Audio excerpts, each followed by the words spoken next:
ഇതിനകത്ത് ഹിയർസേ നിങ്ങൾക്ക് അനുഭവം ഉണ്ടായില്ലെങ്കിൽ വേറെ ആരെങ്കിലും പറഞ്ഞിട്ടുള്ളത് കേട്ടിട്ടുള്ളത് അറിയാമോ? അപ്പോൾ അതും സ്വകാര്യ സംഭാഷണത്തിൽ പറഞ്ഞ ആൾക്കാരുടെ പേര് പറഞ്ഞു. ആ പേര് രേഖപ്പെടുത്തരുതെന്ന് പറഞ്ഞതിന് പുറമെ അത് രേഖപ്പെടുത്തുകയും അത് ചെയ്തു വെച്ചിട്ടുണ്ട്. പിന്നീട് ഇതെല്ലാം നമ്മൾ അറിയുന്നത് SIT നിന്ന് വിളിപ്പിക്കുമ്പോഴാണ്. അവരെന്നോട് 2 FIR ഞാൻ പറഞ്ഞതിൻ്റെ അടിസ്ഥാനത്തിൽ ഇട്ടിട്ടുണ്ടെന്ന് പറഞ്ഞു. എൻ്റെ പ്രശ്നം എത്ര വലിയ രൂക്ഷമുള്ളതാണെങ്കിലും അതിനെക്കാട്ടി വലിയ പ്രശ്നമാണ് ഇന്നസെൻ്റ് ആയിട്ടുള്ള ഒരാളെ ഞാൻ മുഖേന ആരോപണത്തിൽ നിർത്തുന്നത്, അവരെ ഹാരസ് ചെയ്യുന്നത്. ഞാൻ പറയുന്നത് മനസ്സിലാവുന്നുണ്ടോ? എന്ന് വെച്ചാൽ നിരപരാധിയായ ഒരാളെ അപമാനിക്കുന്നതിൻ്റെ അത്രയും പ്രശ്നമില്ല ഞാൻ അനുഭവിച്ച കാര്യങ്ങൾക്ക്. SIT അത്ര അപമാനകരമായി ഹാരസ് ചെയ്യുന്ന പോലെ, ഭീഷണിപ്പെടുത്തുന്ന പോലെ സംസാരിച്ചു എന്നാണ് ഞാൻ പിന്നീട് അറിഞ്ഞത്. അപ്പോൾ തന്നെ ഞാൻ വക്കീലിനെ കോണ്ടാക്ട് ചെയ്തു. ഞാൻ പറഞ്ഞു, എനിക്ക് കേസില്ല എന്ന് പറഞ്ഞ സാഹചര്യത്തിൽ ഇത് കേസ് എടുത്തിരിക്കുകയാണ്, അത് ക്വാഷ് ചെയ്യണം, കേസ് ഇല്ലാത്തവരെ വെറുതെ വിടണം. എന്നിട്ടും കേസ് എടുത്ത് മുന്നോട്ട് പോയേ പറ്റൂ, അത് ഹൈക്കോടതിയുടെ തീരുമാനമാണ് എന്ന് പറയുമ്പോൾ എനിക്ക് സുപ്രീം കോടതിയെ സമീപിക്കാനല്ലേ വഴിയുള്ളൂ. നമ്മൾ ഏറ്റവും ഓണസ്റ്റ് ആയിട്ടാണ് ഇവർ കോൺഫിഡൻസിലെടുത്ത് നമ്മൾ പറയുന്നത് അല്ലേ. അപ്പോൾ അതിനകത്ത് എൻ്റെ പേര് പറയാം. ഞാൻ ഇങ്ങനെ ചോദിക്കാം, നിങ്ങൾ ചിലപ്പോൾ കേട്ട് കാണുമല്ലോ, അപ്പോൾ നമ്മളോട് രഹസ്യമായിട്ട് പറഞ്ഞ ആൾക്കാരുടെ പേര്, അപ്പോൾ നമ്മളവരെ വിശ്വസിച്ച് ഒരു ജസ്റ്റിസ് അല്ലേ ചോദിക്കുന്നത് അല്ലേ. അപ്പോൾ അത് നമ്മളൊരു പഠനത്തിന് വേണ്ടി, കമ്മീഷനൊന്നും അല്ലല്ലോ, കമ്മിറ്റി അല്ലേ. അപ്പോൾ നമ്മൾ പഠനത്തിന് വേണ്ടി പറഞ്ഞ കാര്യമാണ്. അതിൽ FIR ആയിരിക്കുന്നു. അവരുടെ ജീവിതം, അവർ ഇപ്പോൾ ഏത് സാഹചര്യത്തിലാണ്, അവർ വർഷങ്ങൾക്ക് ശേഷം അവർ വാങ്ങിച്ച് വേറെ തരത്തിൽ ജീവിക്കുന്ന ആൾക്കാരെയൊക്കെ ഞാൻ കാരണം പെടുത്തി എന്നൊക്കെ വന്നാൽ അതൊക്കെ വലിയ പ്രശ്നമല്ലേ. നമസ്കാരം. ഹേമ കമ്മിറ്റി റിപ്പോർട്ട് ഇപ്പോൾ ഒരു പുതിയ വഴിത്തിരിവിലേക്ക്, അതായത് കമ്മിറ്റിക്ക് മുന്നിൽ പരാതി നൽകിയ 2 പേർ, ഇതിനു മുമ്പ് ഒരാൾ പരാതി പിൻവലിക്കും എന്ന് പറഞ്ഞിരുന്നു. ഇപ്പോൾ ഇതാ നടി മാലാ പാർവതി ഹേമ കമ്മിറ്റിക്ക് മുന്നിൽ താൻ നൽകിയ പരാതി പിൻവലിക്കണമെന്നും SITയുടെ അന്വേഷണം തൻ്റെ മേലുള്ളത് നിർത്തണമെന്നും അതിന് സ്റ്റേ വേണമെന്നും സുപ്രീം കോടതിയിൽ ആവശ്യപ്പെട്ടുകൊണ്ട് ഹർജി ഇന്നലെ നൽകിയിട്ടുണ്ട്. സുപ്രീം കോടതി അതിന്മേൽ തിരിച്ചു മറുപടി പറഞ്ഞിട്ടില്ല. അവർ കൂടെ അംഗമായിരുന്ന WCC അവരുടെ പരാതിയിന്മേൽ മറ്റൊരു പരാതി കൂടെ സുപ്രീം കോടതിയിൽ പോയിരിക്കുന്നു. അപ്പോൾ ഇത്തരത്തിൽ ഇതൊരു വിചിത്രവാദമാണ്. ഇങ്ങനെ പരാതി പിൻവലിക്കണമെന്ന വിചിത്രവാദവുമായാണ് മാലാ പാർവതി വന്നിരിക്കുന്നത്, സുപ്രീം കോടതിയിൽ പരാതി കൊടുത്തിരിക്കുന്നത്. കൂടാതെ ഒരു സജിമോൻ പാറയിലും ഇത്തരത്തിൽ പരാതി നൽകിയിട്ടുണ്ട്. സജിമോൻ പാറയിൽ ഒരു നിർമ്മാതാവ് ആണ് എന്നാണ് പറയുന്നത്, ഏതോ ഒരു സിനിമ നിർമ്മിച്ചിട്ടുണ്ട് എന്നും അറിയുന്നുണ്ട്. ഏതായാലും ഹേമ കമ്മിറ്റി റിപ്പോർട്ട് ആദ്യം സർക്കാർ പുറത്തുവിടുന്നതിന് മുമ്പ് അതിനെ പലതരത്തിൽ സ്റ്റേ ഓർഡർ നൽകി ഹൈക്കോടതിയിലൂടെ താനൊരു സിനിമ നിർമ്മിച്ചതിനേക്കാളും അദ്ദേഹം ഒരു നടനായി അഭിനയിച്ചെന്നൊക്കെ പറയുന്നത്, അതിനേക്കാളും പേര് സജിമോൻ പാറയിലിന് ഇതിലൂടെ ഇപ്പോൾ സുപ്രീം കോടതി വരെ അദ്ദേഹം കൊടുത്ത ഈ പറയുന്ന അന്വേഷണവുമായി ബന്ധപ്പെട്ട് സ്റ്റേ ഓർഡർ വേണമെന്ന ഹർജിയുമായി ബന്ധപ്പെട്ട് സജിമോൻ പാറയിൽ പ്രശസ്തനായിരിക്കുന്നു. ഏതായാലും പടം നിർമ്മിക്കേണ്ട അദ്ദേഹം പ്രശസ്തനായി കഴിഞ്ഞു. അത് മാലാ പാർവതിയുടെ വാദം, തങ്ങൾ ഹേമ കമ്മിറ്റിയിൽ അന്ന് നൽകിയ റിപ്പോർട്ടിന്മേൽ SIT ഇപ്പോൾ ഞങ്ങളെയൊക്കെ ചോദ്യം ചെയ്യുകയാണ്. SITയുടെ ചോദ്യം ചെയ്യൽ വല്ലാതെ ഹരാസ്മെൻ്റായി തോന്നുന്നു, ആയതുകൊണ്ട് അന്വേഷണം അവസാനിപ്പിക്കണം എന്നാണ്. ഇവിടെ നമുക്ക് നമ്മളിവിടെ പറയേണ്ടി വരുന്നത്, പരാതി നൽകിയ അവസരത്തിൽ ഈ മാലാ പാർവതി ഹേമ കമ്മിറ്റി മേൽ സ്വമേധയാ പരാതി നൽകിയ വ്യക്തിയാണ്. ഈ പരാതി നൽകിയ വ്യക്തിയായ മാലാ പാർവതി അന്ന് ഇത് പരാതി നൽകുമ്പോൾ തനിക്ക് നേരിട്ട് അനുഭവമുള്ള കാര്യങ്ങളല്ല, തന്നോട് പലരും പറഞ്ഞ കാര്യങ്ങളാണ് താൻ പറയുന്നത് എന്ന് പറഞ്ഞ് തന്നെയാണ് കമ്മിറ്റിക്ക് പരാതി നൽകിയത് എന്നാണ് അവർ ഇപ്പോൾ പറയുന്നത്. എന്നാൽ അവരിപ്പോൾ മനസ്സിലാക്കുന്നത്, തന്നോട് അങ്ങനെ അന്ന് പറഞ്ഞവരിൽ പലതും കള്ളമാണ് പറഞ്ഞത്, അതിൽ പല അവർ ആക്ഷേപം ഉന്നയിച്ചവർ പലരും നിരപരാധികളാണ്. ആയതുകൊണ്ട് തന്നെ ആ നിരപരാധികളെ ഇവർ പറയുന്നത് കേട്ട് താൻ കൂടി പറഞ്ഞ് അവരുടെ കുടുംബജീവിതം തകർക്കാനോ ആ കേസുമായി ബന്ധപ്പെട്ട അവരുടെ ഭാവി തകരാനോ തനിക്ക് താല്പര്യമില്ല എന്നാണ്. അപ്പോൾ നമുക്കിവിടെ ഒരു ചോദ്യം ചോദിക്കേണ്ടി വരും, എന്തിന് മാലാ പാർവതി അന്ന് ഇത്തരത്തിൽ WCCക്കൊപ്പം നിന്നുകൊണ്ട് ഈ സർക്കാർ ഏർപ്പെടുത്തിയ ഗൗരവമേറിയ ഹേമ കമ്മിറ്റി റിപ്പോർട്ട്, ഹേമ കമ്മിറ്റിക്ക് മുന്നിൽ ഗൗരവമേറിയ ഒരു റിപ്പോർട്ട് തയ്യാറാക്കാൻ ഇത്തരം കാര്യങ്ങൾ അന്വേഷിക്കുമ്പോൾ എന്തിന് ഇവർ ഇറങ്ങി പുറപ്പെട്ടു? ഇപ്പോൾ അവർ ഇതിൽ പിൻവലിച്ചതിന് പിന്നിലുള്ള കാരണം പറയുമ്പോൾ അത് ഒരിക്കലും ഒരു ജെന്യൂനിറ്റി ഉള്ളതായി തോന്നുന്നില്ല താനും.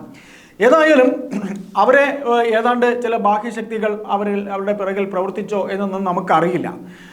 അപ്പോൾ ഈ പറയുന്ന പുറത്തുനിന്ന് ആൾക്കാർ നുണ പറഞ്ഞിട്ടാണ് അവർ പറഞ്ഞു എന്നുണ്ടെങ്കിൽ അവരത് ആദ്യമേ തന്നെ കേട്ട് അതിന്മേൽ സ്വയം അതേ അവർ തന്നെ ഒന്ന് ചിന്തിച്ച് പറയേണ്ടതായിരുന്നു. ഏതായാലും സജിമോൻ്റെ കാര്യം നമ്മളിപ്പോൾ പറഞ്ഞു. ഏതായാലും WCC മാലാ പാർവതിയുടെ പരാതി പിൻവലിക്കലുമായി ബന്ധപ്പെട്ട് അവർ മറ്റൊരു ഹർജി സുപ്രീം കോടതിയിൽ കൊടുത്തിട്ടുണ്ട്. അപ്പോൾ നമുക്ക് ചോദിക്കാനുള്ളത്, മാലാ പാർവതി പരാതി നൽകിയ കാര്യത്തെക്കുറിച്ച് നമ്മൾ ചോദിക്കുന്നു, എന്തിന് മറ്റുള്ളവർ പറഞ്ഞു കേട്ട് ഇങ്ങനെ പറഞ്ഞു എന്നും. എന്നാൽ ഇതിനകത്തൊരു കാര്യം, മാലാ പാർവതി ഒരു നാടക പ്രവർത്തകയാണ്. കുറേയധികം സ്ത്രീകൾക്ക് വേണ്ടി നിരന്തരം സംസാരിക്കുന്ന തിരുവനന്തപുരം നഗരത്തിലെ ഒരു അമച്വർ നാടക സമിതിയിൽ വളരെ നല്ല രീതിയിൽ പ്രവർത്തിച്ചിരുന്ന ഒരു അമച്വർ നാടക സമിതിയിലെ അഭിനേതാവായിരുന്നു. ഒരു നല്ല നടിയാണ്, ഒരു നല്ല നാടക നടിയാണ്. വളരെ നല്ലൊരു പേര് തിരുവനന്തപുരത്ത് നാടക നടി എന്ന പേരിലും ഈ അമച്വർ നാടക സംഘത്തിലും ഒക്കെ ഉണ്ടായിരുന്ന ഒരാളാണ്. തികച്ചും ഒരു സ്ത്രീ പക്ഷപാതിയായ ഇവർ ഇത്തരത്തിൽ ഇങ്ങനെ ഒരു നടപടിക്ക് വേണ്ടി ഇറങ്ങിത്തിരിക്കുമ്പോൾ അവർക്കൊപ്പം നിന്ന പലരും എന്തിന് ഇങ്ങനെ ഇവർ ഇറങ്ങി പുറപ്പെട്ടു? ആദ്യം അത് സ്വയം ഒരു മാധ്യമ ശ്രദ്ധ നേടാനായാണോ ആദ്യം ഇറങ്ങി പുറപ്പെട്ടത്? ഇപ്പോൾ തിരിച്ച് വീണ്ടും ഒരു മാധ്യമ ശ്രദ്ധ കിട്ടാൻ വേണ്ടി ഇതാ പിൻവലിച്ചിരിക്കുന്നു എന്നൊക്കെ അവർക്കൊപ്പം ഉണ്ടായിരുന്നവർ തന്നെ പലരും ചോദിക്കുന്നുണ്ട്. ഏതായാലും SITക്ക് സർക്കാരിന് പാതി വഴിയിൽ ഈ അന്വേഷണം നിർത്താൻ കഴിയില്ല. ഏതാണ്ട് 26 കേസ് ഇതിനോടകം തന്നെ രജിസ്റ്റർ ചെയ്ത് കഴിഞ്ഞിട്ടുണ്ട് പോലീസ്. പലതിലും പ്രാഥമികമായ അന്വേഷണം ആരംഭിച്ചിട്ടുണ്ട്. പല വിക്ടിംസും തങ്ങളുടെ പരാതി പറയാനായി ഇവിടെ തിരുവനന്തപുരത്തെ ക്രൈംബ്രാഞ്ച് ഓഫീസിൽ വന്ന കമ്മിറ്റിക്ക് മുന്നിൽ SITക്ക് മുന്നിൽ അവരുടെ കാര്യങ്ങൾ അവർ വിവരിച്ചിട്ടുണ്ട്. ഏതായാലും SIT മൊഴിയെടുക്കൽ തുടരും എന്ന് തന്നെയാണ് SITയുടെ നിന്ന് നമുക്ക് അറിയാൻ കഴിയുന്നത്. ഏതായാലും ഹൈക്കോടതി ഇടപെട്ട് ഹൈക്കോടതിയുടെ നടപടിയിൽ മേൽ ഇത്തരത്തിൽ ഒരു പ്രത്യേക അന്വേഷണ സംഘം തന്നെ 35 കേസാണ് ഇതിനോടകം രജിസ്റ്റർ ചെയ്ത് കഴിഞ്ഞിട്ടുള്ളത്. ആദ്യം 10ഓളം പേർക്കെതിരെ പരാതി പറഞ്ഞ ആലുവയിലെ ഒരു നടിയും ഇപ്പോൾ പിൻവാങ്ങിയിട്ടുണ്ട്. ഇപ്പോൾ മാലാ പാർവതിയും പിൻവാങ്ങിയിട്ടുണ്ട്. ഏതായാലും സർക്കാരിന് ഈ അന്വേഷണം തുടർന്നു പോകാതെ നിവൃത്തി ഉണ്ടാകില്ല. കാര്യം സുപ്രീം കോടതി ഇടപെട്ടിരിക്കുന്നു. സുപ്രീം കോടതിയുടെ പല ചോദ്യങ്ങൾക്കും സർക്കാരിന് ഉത്തരം പറയേണ്ടി വരും. പരാതിയില്ല എന്ന് മറ്റുള്ളവർ പറയുന്നത് കേട്ട് മാലാ പാർവതി എന്തിന്? അപ്പോൾ നമ്മുടെ കേരള സമൂഹത്തിന് ഒരു ചോദ്യം ചോദിക്കേണ്ടി വരും. പരാതിയില്ലാതെ ഈ പരാതി പറഞ്ഞവർക്ക് ശരിക്കും പരാതി ഉണ്ടോ ഇല്ലേ എന്ന് നോക്കാതെ, അല്ലെങ്കിൽ പരാതി ഇല്ലാത്തവർക്ക് വേണ്ടി മാലാ പാർവതി എന്തിന് പരാതി പറയാൻ പോയി? സ്വയം പരാതി പറയാൻ ഇല്ലല്ലോ അവർക്ക്. അപ്പോൾ എന്തിനവർ കമ്മിറ്റിക്ക് മുന്നിൽ എത്തി? ഇതൊരു കുട്ടിക്കളിയല്ല എന്ന് മാലാ പാർവതി മനസ്സിലാക്കണം. ഇത് സർക്കാർ ഇടപെട്ട് സുപ്രീം കോടതി എന്ന് പറയുന്ന നമ്മുടെ രാജ്യത്തിൻ്റെ ഏറ്റവും വലിയ നീതിപീഠത്തിന് മുന്നിൽ ഇത്തരത്തിൽ ചാബല്യങ്ങൾ ഇവർ കാണിക്കേണ്ട കാര്യമുണ്ടോ? അപ്പോൾ നമ്മൾ ഹേമ കമ്മിറ്റി റിപ്പോർട്ടിനെ കുറിച്ച് നാം പറയുമ്പോൾ, സർക്കാർ ഈ ഹേമ കമ്മിറ്റി റിപ്പോർട്ട് തയ്യാറാക്കാനുണ്ടാക്കിയ കഴിഞ്ഞ പിണറായി സർക്കാർ ഇത് തയ്യാറാക്കാൻ കാണിച്ച ആർജവം 4 വർഷം വരെ അവരത് പിടിച്ചു വെച്ചിരുന്നു. ഒരു വേള അവർ തയ്യാറാക്കുകയും അടുത്ത വരുന്ന സർക്കാരിൻ്റെ തലയിലേക്ക് ഇത് വെച്ചു കൊടുക്കാമെന്നും തങ്ങളുടെ യുവജന സംഘടനകളെ നിരത്തിലിറക്കി ഒരു പ്രകടനമൊക്കെ നടത്തി അതിൻ്റെ ക്രെഡിറ്റും, കാര്യം ഞങ്ങൾ തയ്യാറാക്കി വെച്ച റിപ്പോർട്ട് ഇവർ ഇറക്കുന്നില്ല എന്നും പറഞ്ഞൊരു നാടകം കളിക്കാമെന്നൊക്കെ വിചാരിച്ചു. പക്ഷേ പിണറായി പോലും വിചാരിക്കാതെയാണ് രണ്ടാമതൊരു ഭരണം കിട്ടിയത്. അപ്പോൾ ഇതിപ്പോൾ നമ്മൾ പറയുന്നത് ഇത്തരത്തിൽ ഹൈക്കോടതി ഇടപെട്ടാണ് അന്ന് ഈ തയ്യാറാക്കിയ റിപ്പോർട്ട് പുറത്തു വന്നത്. ഈ റിപ്പോർട്ട് പുറത്തു വന്നതിന് ശേഷം പല പ്രമുഖ താരങ്ങളുടെയും മേൽ ആരോപണം പോയി. അവർക്ക് മേൽ കേസുണ്ട്, സുപ്രീം കോടതിയിൽ കേസ് നടക്കുന്നു. അവരെ പോലീസിൻ്റെ മൂക്കിന് താഴെ ഉണ്ടായിരുന്നിട്ട്, പോലീസിൻ്റെ മീശക്കിടയിൽ ഉണ്ടായിരുന്നിട്ട് പോലും അവരെ പിടിക്കാൻ നമ്മുടെ പേര് കേട്ട കേരള പോലീസിനോ ഈ SITക്കോ കഴിഞ്ഞില്ല. അവരെയൊക്കെ ഭരണവുമായി ബന്ധപ്പെട്ട പലരും സംരക്ഷിച്ച് നിർത്തി.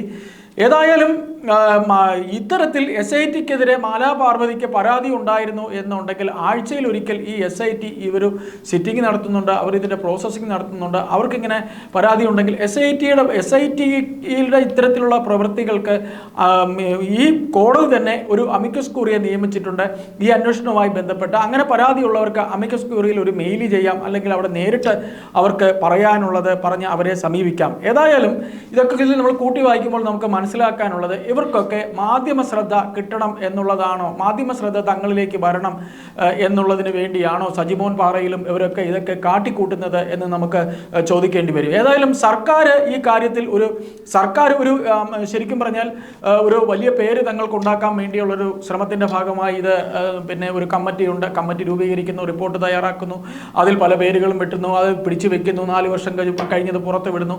എന്നിട്ട് ഇപ്പോഴും സർക്കാർ തന്നെയാണ് ഇവരെല്ലാവരെയും താരങ്ങൾക്കൊപ്പം താരങ്ങൾ പറയുന്നത് പോലെ ചില ചെറിയ ചെറിയ പൊടിക്കൈകൾ കാണിച്ച് അതിനെ നിർത്തിവെക്കുകയും പൊതുജനങ്ങളുടെ മുന്നിൽ ഞങ്ങൾ ഇത് ചെയ്തു എന്ന് കാണിക്കുകയും ചെയ്ത് സർക്കാർ ഒരു ഇരട്ട മുഖം കാണിച്ച് നീങ്ങുകയായിരുന്നു. ഏതായാലും സർക്കാരിൻ്റെ കളിയൊന്നും ഇനി സുപ്രീം കോടതിയിൽ നടക്കില്ല.